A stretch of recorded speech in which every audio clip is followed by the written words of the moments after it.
Every week here at Business at Breakfast, one of the members gets the opportunity to share with the group further insights into their business or enlighten the group a little bit more about themselves. The member can use this time to problem solve or seek assistance from the group as a collective, or ask for advice from the group. The time is theirs to use however they would like. Today we have the wonderful Maria Davis from Maria Heals. So Maria Davis is a spiritual growth coach for Maria Heals. She's known for the spiritual development of business women. She takes business women on spiritual tours of Egypt. The next one is this October and it starts at $9,000. And the people who come to her are the women who are looking to elevate their brand, they're searching for deeper connection, explore the mysteries, and see the creative, unique solutions for their clients. So it's easy to get hold of Maria. You can do that via her website, mariaheals.com. Now, Maria, where do you live? I'm from Melbourne. Yep. Melbourne. So, yeah. So she's in Melbourne, Australia. So the reason I ask is simply because, time zone thing, right? And so where is she in regards to the time zone according to everybody else? There you go. We're in Melbourne. Another Aussie. I tell you, I think we were definitely swamped by the internationals at the first meeting, which is fantastic, but I love it. We get people from everywhere. So Maria, you have up to 8 minutes to tell us more about what you're doing, and then we'll ask questions. If you don't take up to 8 minutes, we just have more time for questions. Kathy's going to put a timer on. If that goes off, you'll hear the buzz, otherwise I'll do this, and that's your chance to wrap it up. But other than that, take it away. Let's find out more. Thank you so much, Misty, and thanks everyone for being here. We go deep into why we're in business and how do we get certainty? What's the bridge between certainty, wisdom, and being in business? Where does it come? When does it come?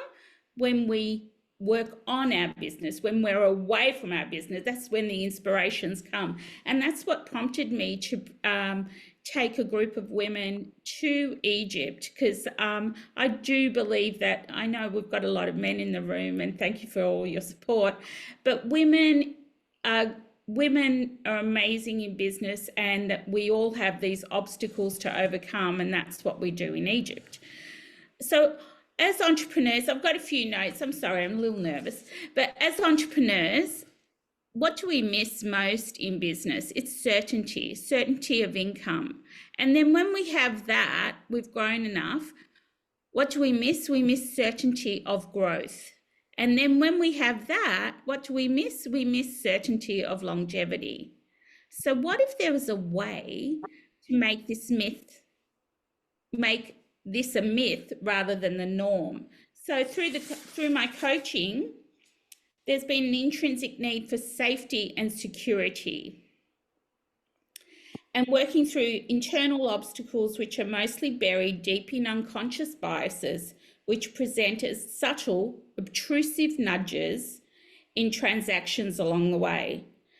These are often get really loud as imposter syndrome, as not good enough, but there is a simpler way, and that's when we come away from the business. And what better way to be in this land of mystery where you can ignite your wisdom beyond your years. So I was called to Egypt back in 2017 when my daughter's friend said, I'm going to Egypt with my dad. And I go, what? Is that a possibility? Can people go to Egypt? How?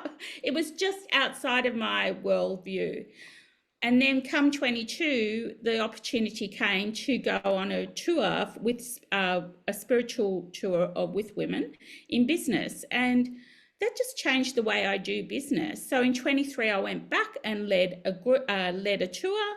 And this year I'm guiding a group of women in business to go to Egypt so that they can release any obstacles, they can have certainty in their growth, certainty in their vision, and certainty in their clarity. So that's me. I'm excited to do that. I'm excited to hold the vision for them. I'm excited to witness their growth and transformation as they peer at these. What I find great about Egypt is one, you have to surrender, because no one knows how the pyramids were built. Does anyone know?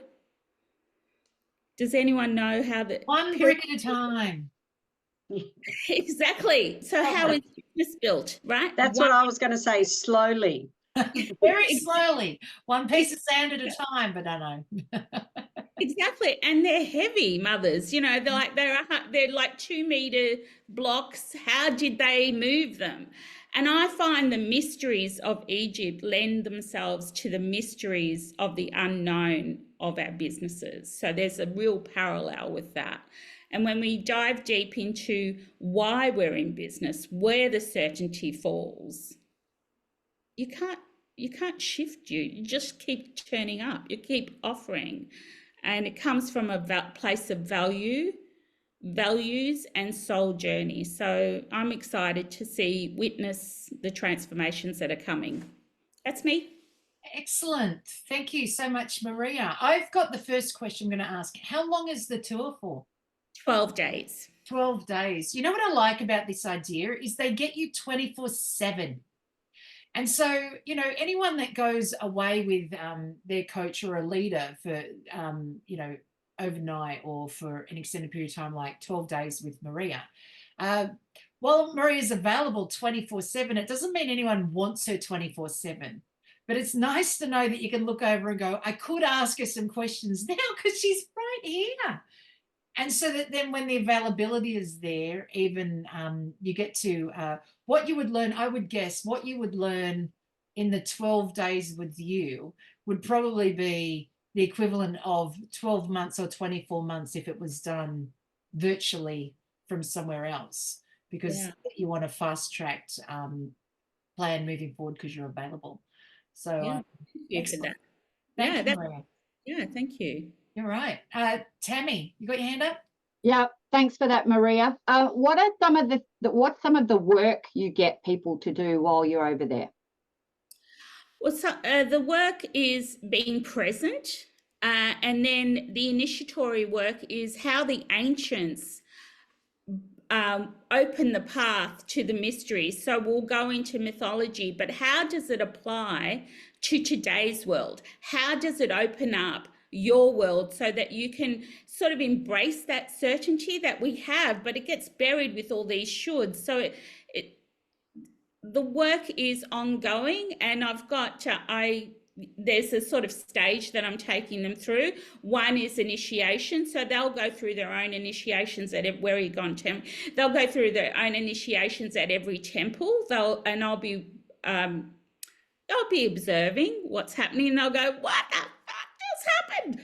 I don't feel like myself anymore. I'm sorry, I do swear every now and again when I get excited. But so what happened? Who am I? Oh my goodness, this is the real me. So my intention for the tour is to discover and explore our deeper truth, a scaffolding that can't be shifted when we return. No. Excellent. Thank you. Alicia, you got your hand up? So, Maria, I haven't been to Egypt, and this is what you offer intrigues me, because I'm thinking about how do you balance out? You know, this is obviously a destination. There's a lot of, you know, a discovery from the perspective of it's another country, and it's all those experiences and culture. How do you balance that with people being there to they want to explore and go, oh, I'd like to see this or do this or experience that, versus, you know, I'm here because I'm also developing myself in my business? Yeah, so it's sort of it is a tourist destination, so you're seeing things that you may not have seen before, or you wouldn't have seen before. That's just extraordinary. But at the same time, you're opening up to a newer version of yourself. So it's like, it's both the spiritual development, the leadership development, the certainty that comes with that. I call it power. It's like, how do I find my power? And how do I observe from the inside out rather than outside in? So, yeah, I'm going to see all the culture. I'm going to experience, oh, my God, it's so different to us. But it's just, we have so much learning as well. I hope that answers your question. I suppose it helps too, because you've already been there and done this, and then you can pull the tour together, so you can sort of fast track or at least move out of the things that are most important versus I think that would be good, but later find out, wasn't quite what I thought it was going to be. I suppose you're pulling out some highlights for them to get all this discovery and learning amongst this culture as well. And I'm going back in May to really just sit at the pyramids, because I think they have a power within themselves, and that power translates into my business as well. And my business is taking sacred tours, and it's just that that anchor that we need sometimes when we have those doubts. Oh, who am I to offer this? Who am I to do this? Well, who are you not to? So I'm going back to feel into that, to really anchor it, and then take the tour and take the women in October. You've just given me a new way to look at imposter syndrome. Who are you not to do it? Who am I for someone to follow me? Who are you for someone not to follow you? Exactly. You might be because I do believe that we all have a soul family that we're here to serve. And when we're serving that soul family, it's easy. We don't get those niggling doubts. It's just easy, but we need to show up so they find us. So our marketing becomes easier. So these are all the things that I'll be teaching on the, people will ask me how best can I put my message out? So it'll be strategy, but mixed with spiritual development as well. Excellent. Thank you, Maria. Linda Joy, I see your hand is up.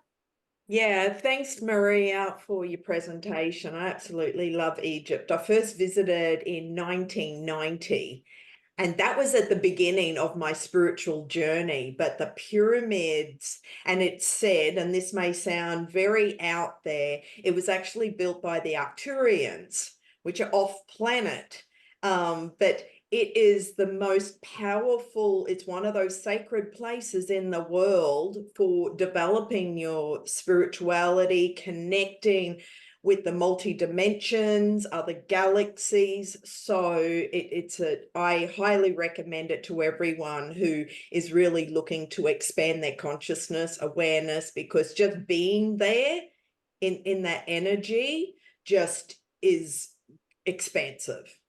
Just to sit and meditate and just feel the energy of the earth there, because it's very, very powerful. So thank you for sharing. Thank you so much. The energy in Giza, where the pyramids are, thank you so much for sharing that, because the energy, it's palpable, it's frenetic. You'll feel your body electric. You'll be more alive, and you'll go, who am I? What's happening to me? And that's when that's when I'm there to guide you home, to guide you to safety and security. And imagine if you can recreate that in your business when you're having that meltdown of, bloody hell, that I didn't get the reach with that. I didn't get my launch numbers. I didn't get this. Imagine if you came home to yourself and you just received what you get with grace, and from that place it grows rather than scarcity. And that's what I find Egypt does. It sort of gives you a balance, and for me it was balance of masculine and feminine, the masculine and feminine within us, within each of us. So when you're balanced, you can do anything, right? It's like you have your solid grounding, you have both feet on the ground, but your consciousness is rising and your energy has expanded too. So your reach expands. Excellent. Thank you so much, Maria. All right, I'm going to ask the final question and then we're going to move on. For those who might be worried, or for anyone who listens to the YouTube later and is a bit, I like the idea, but here's the question. Do they have Western toilets there? Yes.